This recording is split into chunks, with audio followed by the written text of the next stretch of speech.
দেখতে থাকো। আমি আলু সিদ্ধ করে আর কুমড়োর ফুল দিয়ে বড়া তৈরি করব। বাচ্চারা খুব সুন্দর খাবে, সুস্বাদু খাবার তৈরি হবে। হ্যাঁ, খুব সাধারণ জিনিস দিয়ে।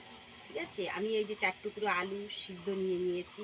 হ্যাঁ, আর 4টে কুমড়োর ফুল। হ্যাঁ, এই 4টে কুমড়োর ফুল দিয়ে, এই 4টে কুমড়োর ফুল দিয়ে, 4টে কুমড়োর ফুল দিয়ে আমি এই 4 টুকরো আলু দিয়ে আর কিছু একটা পেঁয়াজ, কাঁচা পেঁয়াজের টুকরো এই যে দিয়ে দিলাম।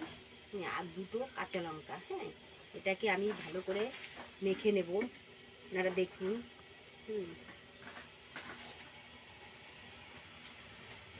আপনারা দেখুন, এটা আলুটাকে মেখে নিচ্ছি। আলুটাকে মেখে নেওয়ার পরে,